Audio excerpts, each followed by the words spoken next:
इस कार्यक्रम के प्रायोजक कृषि एवं किसान कल्याण मंत्रालय एवं कृषि सहकारिता एवं किसान कल्याण विभाग।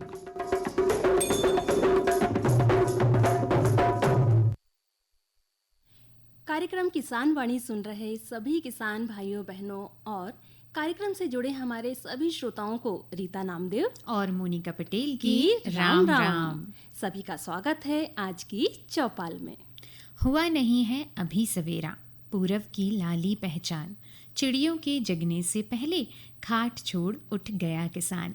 रीता बहन, कविता की ये लाइन शायद आपको भी याद होगी। हाँ। ये पाठ हम सभी ने बचपन में पढ़ा है, लेकिन उस समय हमारे लिए ये तो पुस्तक का केवल एक पाठ था और इसका मतलब भी हम नहीं समझ पाते थे। बिल्कुल सही कहा मोनिका बहन, ये पाठ हम सभी ने पढ़ा है और सच में इस कविता का महत्व हमें अब समझ में आता है कि हमारे किसान भाई बहन अनाज उगाने के लिए कितनी मेहनत करते हैं। किसानों की ये मेहनत और धरती माँ के प्रति उनका ये प्रेम, इसीलिए तो हमारे देश के किसानों को किसान नहीं बल्कि अन्नदाता कहा जाता है। बिल्कुल। और देखा जाए तो खेती किसानी केवल खेती किसानी ही नहीं, धैर्य की एक पाठशाला है जिसमें बीजों को बोने से लेकर फसल को काटने तक किसानों को बड़ा धैर्य रखना पड़ता है। बिल्कुल। और इस लंबे इंतजार के बाद जब अनाज किसानों के हाथ में आता है तो दानों की चमक से किसानों के चेहरे भी खिल उठते हैं। बिल्कुल। किसान भाइयों बहनों, कार्यक्रम किसानवाड़ी हर दिन आपके लिए खास होता है क्योंकि इसमें हम हर बार आपके लिए खेती किसानी से जुड़ी नई नई और अलग अलग जानकारियाँ लाते हैं। इसी क्रम में हमारी आज की बात हम करेंगे किसान भाई के लिए उपयोगी मोबाइल ऐप पर, और कटाई के बाद भंडारण में लगने वाले कीटों की रोकथाम किसान भाई बहन कैसे करें, इसी विषय पर होगी हमारी चर्चा। और किसान भाइयों, आज मेहमान क्रम भी होगा जिसमें आज हमारी चौपाल में होंगे ग्राम लहगड़ुआ, जिला छिंदवाड़ा से श्री राजेश सोनेकर जी, जो हमें जानकारी देंगे ग्रीष्मकालीन मूंग की खेती पर। बिल्कुल। साथ ही सुनेंगे कुछ महत्वपूर्ण संदेश और मनोरंजन भी तो होगा रीता बहन, है ना, लोकगीतों और लोक भजनों का के माध्यम से। तो आइए कार्यक्रम की शुरुआत करते हैं इस लोक भजन से, जिसमें स्वर हैं नारायण सनोडिया और साथियों के।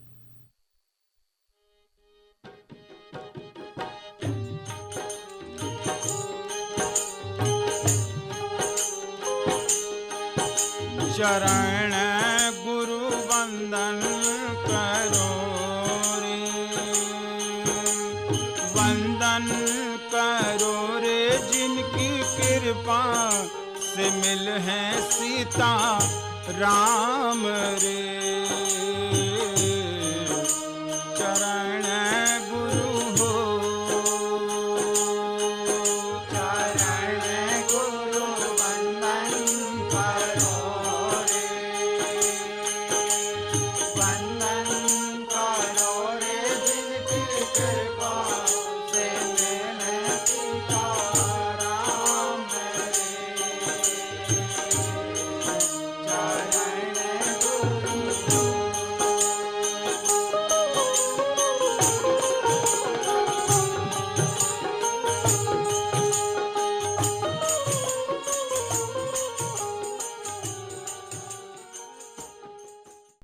सुनो सुनो, एक परिवार की कहानी, डॉक्टर के सामने जिनसे हुई नादानी।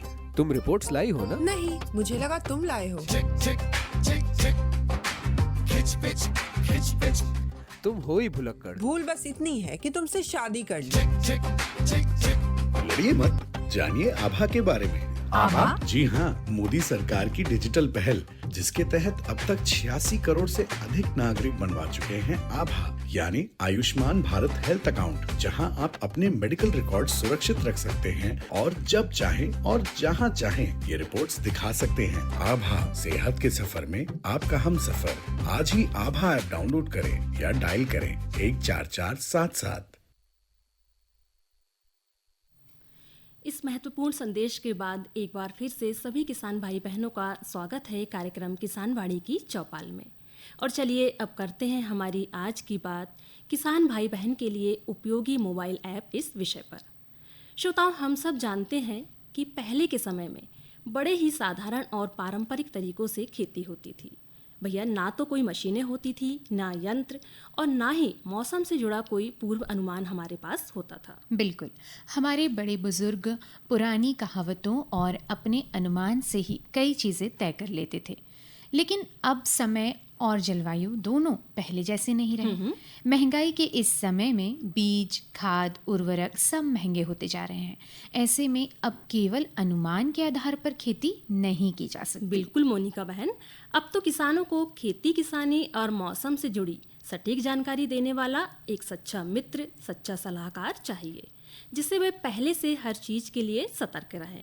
और जैसा कि हमने कहा कि अब समय बदल गया है, आज हर क्षेत्र में तकनीकी बदलाव दिख रहे हैं। शिक्षा, स्वास्थ्य, व्यापार और खेती किसानी सभी में तकनीकी बदलाव आए हैं। बिल्कुल सही कहा रीता बहन। और इस तकनीकी युग में किसानों का सच्चा सलाहकार बन रहा है मोबाइल, जिसमें मोबाइल ऐप की मदद से किसानों को खेती किसानी से जुड़ी नई जानकारी, वैज्ञानिकों की सलाह और लाभकारी योजनाओं की जानकारी सभी घर बैठे आसानी से मिल जाती है। बिल्कुल सही कहा आपने। अब से कुछ समय पहले मोबाइल फोन केवल बात करने और छोटे मोटे मनोरंजन का साधन हुआ करते थे जी। लेकिन आज तो स्मार्टफोन की मदद से पढ़ाई लिखाई, खेती किसानी सभी काम बहुत आसान हो गए हैं। बिल्कुल रीता बहन, और हमारे किसान भाई बहन तो जानते ही हैं कि केंद्र सरकार और राज्य सरकार दोनों मिलकर किसानों की स्थिति बेहतर बनाने के लिए निरंतर प्रयास में लगी रहती हैं। इसी दिशा में केंद्र सरकार ने किसानों की सुविधा के लिए कई ऐसे लाभकारी ऐप्स बनाए हैं जिनसे किसानों को खेती से जुड़ी हर जानकारी, लाभकारी योजनाओं की भी जानकारी उनके मोबाइल फ़ोन में बस एक क्लिक से मिल जाती है। हाँ, और मोनिका बहन, इन ऐप्स की जानकारी और ये ऐप्स हमारे किसानों के मोबाइल में दोनों ही होना जरूरी है। बिल्कुल। ये लाभकारी ऐप्स तो बहुत सारे हैं, लेकिन हम कुछ खास ऐप्स के बारे में हमारे किसान भाई बहनों को बताते हैं। किसान भाइयों, सबसे पहले बात करते हैं पीएम किसान गोई ऐप की। मोनिका बहन, वर्तमान समय में ना ये किसानों का सबसे लोकप्रिय ऐप है। हाँ रीता बहन, और बिल्कुल। ये ऐप जो है ना, किसान सम्मान निधि के लिए भारत सरकार का आधिकारिक ऐप है, जिसके जरिए हमारे किसान भाई बहन अपना पंजीकरण, आधार सुधार, किस्तों की स्थिति और ई-केवाईसी घर बैठे कर सकते हैं। जी हाँ किसान भाइयों, और अब बात करते हैं प्रधानमंत्री फसल बीमा ऐप की। ये हमारे किसान भाई बहनों के लिए बड़ा ही शानदार ऐप है, जिसकी मदद से हमारे किसान भाई मोबाइल पर ही सारा डेटा उन्हें आसानी से वो प्राप्त कर लेते हैं, जिसमें जो हमारे किसान भाई हैं वो फसल बीमा योजनाओं के लिए आवेदन कर सकते हैं। बीमा की डिटेल, सब्सिडी और प्राकृतिक आपदाओं के अगर कोई संभावना बनती है तो उससे भी हमारी फसल को कोई नुकसान ना हो, इसकी जानकारी भी वो आसानी से प्राप्त कर सकते हैं। और 72 घंटे के अंदर ये जानकारी उन्हें संबंधित अधिकारी उन्हें इस ऐप पर भेज देते हैं। बिल्कुल। और अब बात करते हैं इफ़को किसान ऐप की, जो कि एक शक्तिशाली ऐप है जिसमें किसानों को घर बैठे मौसम की जानकारी, कृषि सलाह, मंडी भाव, बीज, उर्वरक की जानकारी मिल जाती है। खेती से जुड़ी अगर कोई समस्या है हमारे किसान भाइयों के लिए, तो वे कृषि विशेषज्ञ जो हैं उनसे सीधे बात करके अपनी समस्या का समाधान पा सकते हैं। और ये सब जानकारियाँ आपको ऑडियो, वीडियो और चित्रों के माध्यम से बड़ी ही सरल भाषा में दी जाती है। भाई ये तो बहुत ही अच्छी बात है। अगला ऐप है किसान सुविधा ऐप। ये भारत सरकार का एक आधिकारिक एकीकृत मोबाइल एप्लीकेशन है जो किसानों को 22 से अधिक कृषि सेवाएं एक साथ एक स्थान पर उपलब्ध कराता है, जैसे मौसम, मंडी भाव, बीज, उर्वरक, कृषि यंत्र और पीएम किसान योजना जैसी जानकारी हिंदी सहित और भी कई भाषाओं में उपलब्ध कराता है। किसान भाइयों, एमपी किसान ऐप से तो आप सभी परिचित होंगे। ये मध्य प्रदेश सरकार द्वारा हमारे मध्य प्रदेश के किसानों के लिए बनाया गया एक निःशुल्क मोबाइल एप्लीकेशन है, जो किसानों को घर बैठे भूमि रिकॉर्ड जैसे खसरा, खतौनी, नक्शा देखने, फसल की स्वघोषणा यानी कि गिरदावरी करने और सरकारी योजनाओं की जानकारी पाने की सुविधा देता है। इससे ना मोनिका बहन, किसानों को बार बार सरकारी कार्यालयों के चक्कर नहीं काटने ये पड़ते। तो बहुत अच्छी बात है रीता बहन। इसी प्रकार एग्रो स्टार ऐप, जो केवल खेती की ही नहीं बल्कि घर बैठे बीज, खाद और कृषि यंत्र मंगवाने की सुविधा भी देता है। और ई नाम ऐप से हमारे किसान भाई ऑनलाइन अपनी फसल को मंडी में सीधे बेच भी सकते हैं। बिल्कुल, यानी कहा जाए तो भारत सरकार ने किसानों की हर छोटी बड़ी समस्या का समाधान मोबाइल ऐप के माध्यम से किसानों की मुट्ठी में कैद कर दिया है। बिल्कुल। किसान भाइयों, और भी कई ऐप हैं जिनसे पशुपालन के लिए ऋण, कृषि यंत्रों की खरीद पर सब्सिडी जैसी जानकारी आपके लिए उपलब्ध है। अगर आप भी एक प्रगतिशील किसान बनना चाहते हैं तो अपनी जेब में रखे मोबाइल को सिर्फ मनोरंजन के लिए नहीं बल्कि कमाई बढ़ाने और अपनी खेती को एक नई दिशा में ले जाने के लिए इस्तेमाल करें। बिल्कुल, और यहीं देते हैं विराम हमारी आज की बात को, जिसका विषय था किसान भाई के लिए उपयोगी मोबाइल ऐप। बिल्कुल। और रीता बहन, अब एक कार्यक्रम संबंधी सूचना हमारे किसान भाइयों तक हम पहुंचा दें। किसान भाइयों, दिनांक 9 अप्रैल 2026 दिन गुरुवार को आकाशवाणी छिंदवाड़ा से शाम 7:20 से रात्रि 8 बजे के मध्य सजीव फोन इन कार्यक्रम हेलो किसानवाणी का प्रसारण किया जाएगा। इस कार्यक्रम का विषय होगा कृषि प्राकृतिक फलोत्पादन, ग्रीष्मकालीन समस्याएं, कारण एवं निदान। और विषय विशेषज्ञ हमारे साथ होंगे रुपेंद्र कुमार झाड़े, कृषि वैज्ञानिक केंद्र चंदनगांव छिंदवाड़ा के हॉर्टिकल्चर विशेषज्ञ। किसान भाई बहन हमारे फ़ोन नंबर 8989116346 पर कॉल कर अपनी जिज्ञासाओं का समाधान कर सकते हैं। किसान भाई हमें सवाल कार्यक्रम पूर्व व्हाट्सएप ऐप के माध्यम से भी भेज सकते हैं। हमारा व्हाट्सएप नंबर है 8602262263। तो किसान भाइयों बहनों, सुनना ना भूलें सजीव फोन इन कार्यक्रम हेलो किसानवाणी, प्रसारण 9 अप्रैल 2026 दिन गुरुवार को आकाशवाणी के छिंदवाड़ा केंद्र से शाम 7:20 पर सूचना समाप्त हुई। और चलिए अब आपको सुनवाते हैं ये बुंदेली गीत चंद्रकला सोनी की आवाज में।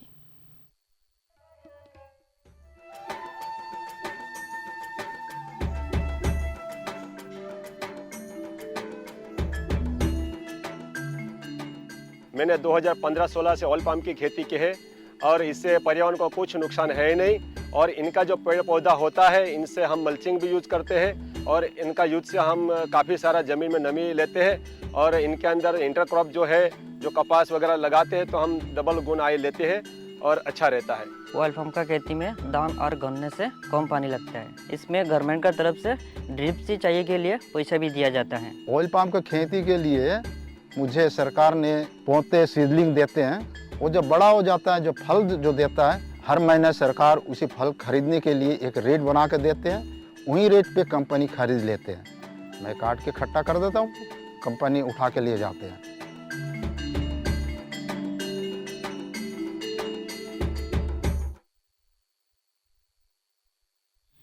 किसान भाइयों बहनों, कार्यक्रम में अब समय है हमारे आज के मेहमान से मिलने का। मेहमान क्रम के अंतर्गत आज हमारे साथ हैं ग्राम लहगड़ुआ, जिला छिंदवाड़ा से श्री राजेश सोनेकर जी, जिनसे ग्रीष्मकालीन मूंग की खेती इस विषय पर बात की है मोनिका पटेल ने। तो आइए सुनते हैं ये मेहमान क्रम। श्रोताओं, मेहमान क्रम में आज हमारे साथ है ग्राम लहगड़ुआ, जिला छिंदवाड़ा के प्रगतिशील कृषक श्री राजेश सोनेकर जी। भैया, स्वागत है आपका हमारी किसानवाणी की चौपाल में।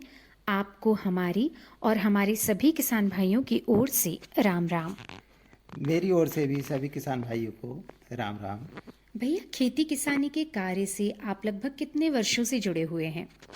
खेती किसानी के काम से मैं लगभग 20 वर्षों से जुड़ा हूँ। और इन दिनों आपके खेत में क्या क्या लगा हुआ है? इस समय मेरे खेत में सरसों काट के मूंग की बोनी किया हूँ और गेहूं की कटाई भी हो गई है। ये तो बहुत ही अच्छी बात है भैया कि आपने मौसम बिगड़ने से पहले ही गेहूं की कटाई कर ली है।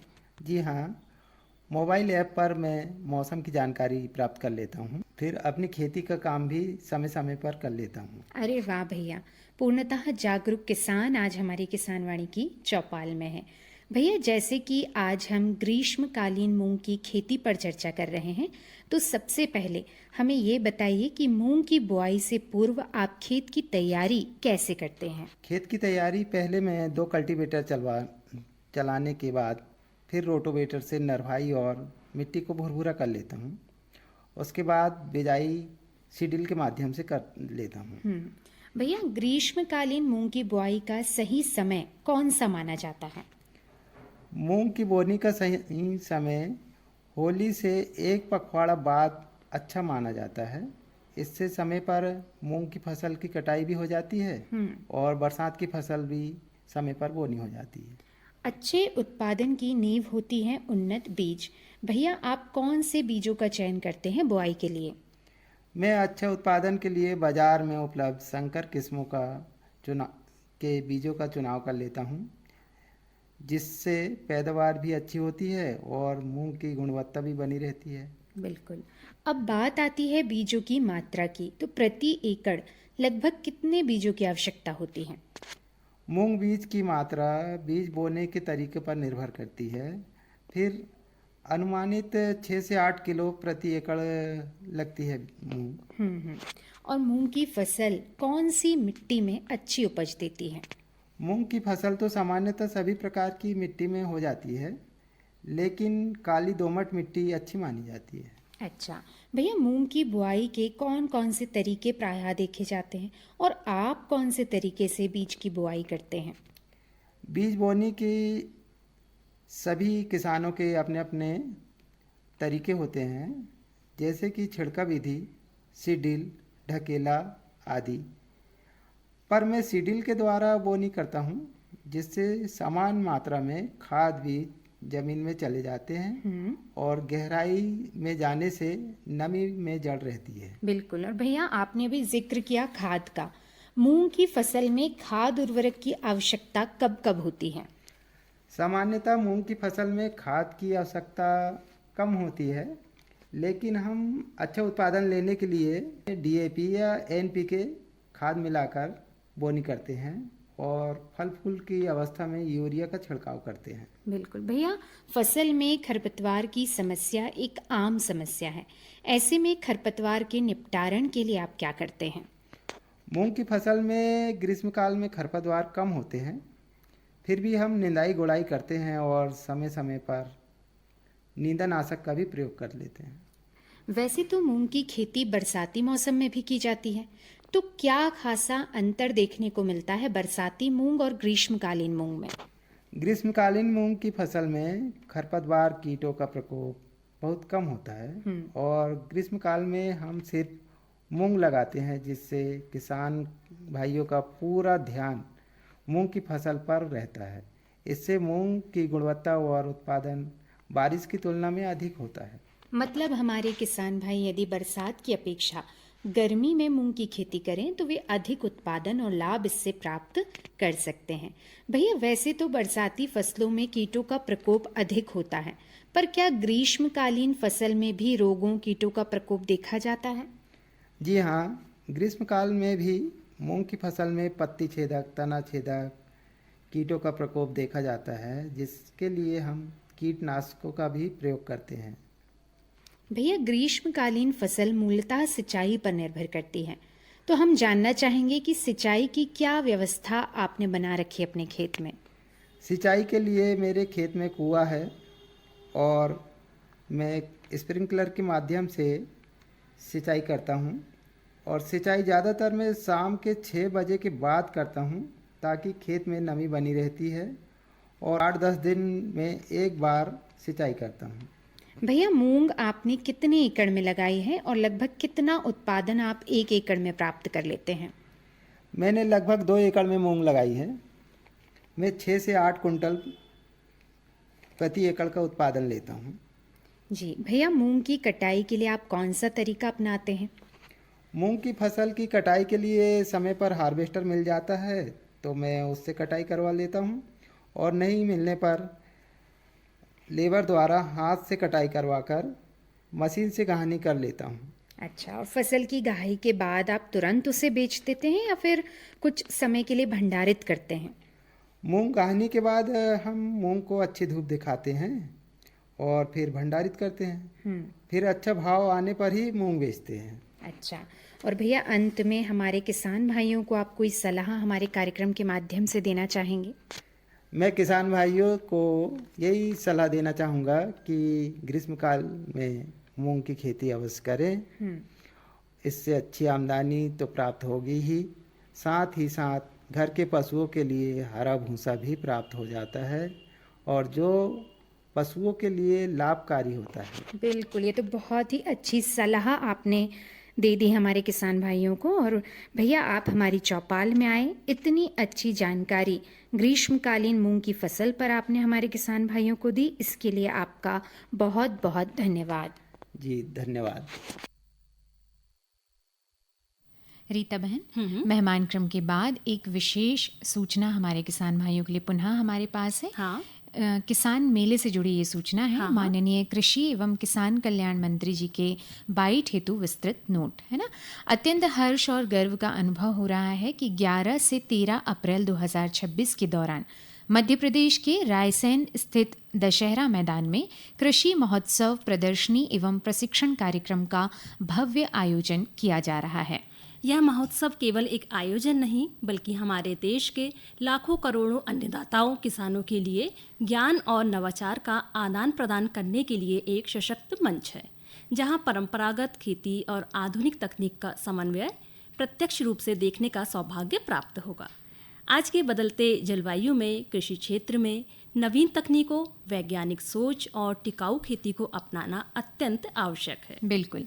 इस भव्य आयोजन में केंद्र एवं राज्य सरकार के विभिन्न विभागों, भारतीय कृषि अनुसंधान परिषद, कृषि विश्वविद्यालयों, कृषि क्षेत्र से जुड़ी निजी कंपनियों तथा 50 से अधिक किसान उत्पादक संगठनों की सक्रिय भागीदारी सुनिश्चित की गई है। साथ ही इस आयोजन में बैंक और MSME की भी सहभागिता सुनिश्चित की गई है। किसान भाइयों, इस भव्य कृषि महोत्सव के दौरान किसान भाई बहनों लाइव डेमोन्स्ट्रेशन के माध्यम से नई तकनीकों को समझ सकेंगे, मॉडल प्रदर्शन के जरिए आधुनिक खेती के सफल उदाहरण देख सकेंगे और प्रशिक्षण सत्रों और सेमिनार में भाग लेकर अपना ज्ञानवर्धन कर सकेंगे। इस प्रदर्शनी में विशेष रूप से प्राकृतिक एवं जैविक खेती, सूक्ष्म सिंचाई प्रणाली, उन्नत बीज तकनीक, फसल संरक्षण, कृषि यंत्रीकरण जैसे महत्वपूर्ण विषयों पर किसानों को जानकारी प्राप्त होगी। किसानों को यहाँ micro irrigation system, solar pump, poly house और कोल्ड स्टोरेज जैसी आधुनिक तकनीकों को नज़दीक से देखने और समझने का अवसर भी मिलेगा। इसके साथ ही बागवानी, पशुपालन, डेयरी और मत्स्य पालन के क्षेत्र में भी आधुनिक मॉडल और तकनीकों का प्रदर्शन किया जाएगा, जिससे किसानों की आय में वृद्धि हो सकेगी। प्रशिक्षण एवं सेमिनार के माध्यम से किसानों को उनके सशक्तिकरण के लिए चलाई जा रही कल्याणकारी योजनाओं की जानकारी मिलेगी। इन योजनाओं में PM किसान, PM फसल बीमा योजना, बागवानी मिशन, KCC के साथ ही डिजिटल कृषि मिशन के अंतर्गत किसानों को AI आधारित भारत विस्तार से संबंधित जानकारी और ऐप के उपयोग संबंधी जानकारी प्राप्त करने के सुअवसर भी प्राप्त होंगे। बिल्कुल, हमारे किसान भाई बहनों के सुरक्षा और समृद्धि के लिए सरकार प्रतिबद्ध है। इसी दिशा में प्रधानमंत्री फसल बीमा योजना के अंतर्गत जागरूकता अभियान, प्रशिक्षण कार्यक्रम और सहायता सेवाएं इस महोत्सव में किसानों के लिए उपलब्ध रहेंगी। यहाँ स्थापित किए जाने वाले परामर्श केंद्रों में प्रशिक्षण सत्रों के माध्यम से किसान विशेषज्ञों से सीधे संवाद कर सकेंगे और अपनी समस्याओं का समाधान प्राप्त कर सकेंगे। इस महोत्सव में किसान उत्पादक संगठनों द्वारा अनाज, मिलेट्स, दालें, मसाले, जैविक उत्पाद, शहद, तेल, गुड़ और अन्य मूल्यवर्धित उत्पादों का प्रदर्शन किया जाएगा, जो किसानों के लिए बाजार से जुड़ने का एक उत्कृष्ट अवसर प्रदान करेगा। खेती में लागत कम हो, उत्पादकता बढ़े और किसानों की आय में वृद्धि हो, इस पर जानकारी देने का पूरा प्रयास किया गया है। किसानों को प्रमाणित एवं गुणवत्ता युक्त बीज, खाद और कीटनाशकों की जानकारी प्राप्त करने के लिए यह कृषि महोत्सव बहुत उपयोगी सिद्ध होगा। यह आयोजन किसानों को आत्मनिर्भर और आधुनिक कृषि की दिशा में आगे बढ़ाने के लिए प्रेरित करेगा। इस कृषि मेले में विभिन्न प्रदेशों के प्रगतिशील किसान सहभागिता करेंगे, जिसमें ये किसान अपने अनुभवों को साझा करेंगे, जिससे विदिशा संसदीय क्षेत्र तथा आसपास के सभी जिलों के किसानों को कृषि में नवाचार सीखने का मौका मिलेगा। इस कृषि महोत्सव से किसानों के लिए नई संभावनाओं के द्वार खुलेंगे और उनके जीवन में सकारात्मक परिवर्तन हो सकेंगे। सभी किसान भाई बहनों, युवाओं और कृषि से जुड़े सभी हितधारकों से आग्रह है कि 11 से 13 अप्रैल 2026 के दौरान रायसेन में होने वाले कृषि महोत्सव, प्रदर्शनी एवं प्रशिक्षण कार्यक्रम में वे अधिक से अधिक संख्या में भाग लें और इसका पूरा लाभ उठाएं। इस भव्य कृषि महोत्सव का रायसेन तथा नजदीकी जिलों के किसानों को विशेष लाभ होगा। बिल्कुल, हम सब मिलकर समृद्ध किसान सशक्त भारत के संकल्प को साकार करें और कृषि को नई ऊंचाइयों तक ले जाएं। सूचना समाप्त हुई और अब रीता बहन जुड़ते हैं हमारी आज की चर्चा से, जिसका विषय है कटाई के बाद भंडारण में लगने वाले कीटों की रोकथाम। किसान भाइयों, इन दिनों खेत में कटाई गाहे का काम चल रहा है और जैसा कि हमने भी बात की कि भाई गर्मी का मौसम है, लेकिन हम देख रहे हैं कि अचानक कभी भी बारिश होने लगती है। तो भैया, गाहाई के बाद आप अनाज को खेत में ना छोड़ें, सुरक्षित स्थान में इसका सुरक्षित भंडारण करके ज़रूर रखें। बिल्कुल, क्योंकि केवल फसल पक जाने से और दाना हाथ में आ जाने से किसानों की मेहनत सुरक्षित नहीं होती। इसका उचित भंडारण और कीटों से बचाव भी जरूरी होता है। फसल की कटाई के बाद कभी कभी अनाज की कीमत, मोनिका बहन, वो नहीं होती है जो हमारे किसान चाहते हैं। बिल्कुल, जिससे फिर हमारे किसान भाई बहनों को अनाज का भंडारण करके रखना पड़ता है ताकि जब उन्हें उसका सही दाम मिले तब वो उसे बेच सके।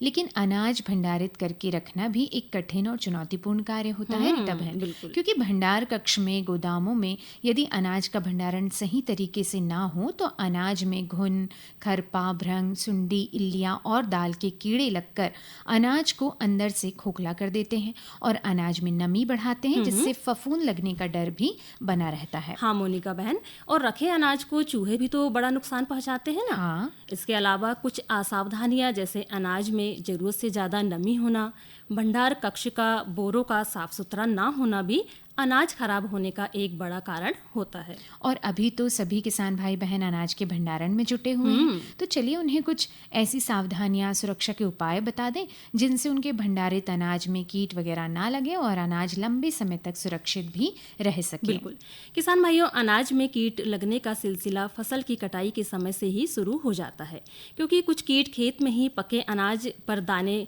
अंडों पर मतलब दाने दे देते हैं और कटाई के बाद दानों के साथ बड़ी आसानी से भंडार कक्ष में आ जाते हैं। और रीता बहन, कटाई, गाहाई और ढुलाई के यंत्रों के साथ भी ये भंडार कक्ष तक पहुंच जाते हैं।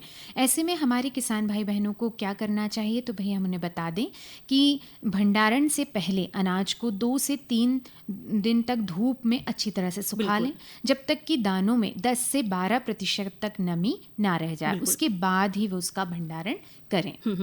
खेत को साफ सुथरा रखें। और मोनिका बहन, जिन साधनों से हम अनाज को ढोते हैं ना, तो वो भी हमारे साफ सुथरे होना चाहिए। बिल्कुल, जिस गोदाम या कमरे में हमें अनाज रखना है उसमें कोई छेद या सुराख या फिर नाली हो तो उसे फौरन सीमेंट से बंद कर दें, है ना। और कमरे की फर्श और दीवारों पर मेलाथियान कीटनाशक का पानी में घोल बनाकर छिड़काव जरूर करें। किसान भाइयों, जिस पात्र में या बोरे में अनाज रखना हो वो भी बढ़िया साफ सुथरा और धुला होना चाहिए। प्राकृतिक उपाय के रूप में हम नीम की सूखी पत्तियां बोरों में रख सकते हैं। बिल्कुल सही कहा। और गोदाम में ही नहीं बल्कि घर में भी हम नीम की सूखी पत्तियों का भंडारण करते समय उपयोग कर सकते हैं। ऐसी ही छोटी छोटी बातों को अगर हमारे किसान भाई अपनाते हैं, वैसे तो रीता बहन ये सभी बातें हमारे किसान भाई बहन हमसे बेहतर जानते हैं और अपनाते भी हैं, है ना। तो बस इन्हीं के साथ हम विराम देते हैं हमारी चर्चा को, जिसका विषय था कटाई के बाद भंडारण में लगने वाले कीटों की रोकथाम। और अब आइए सुनते हैं ये लोकगीत।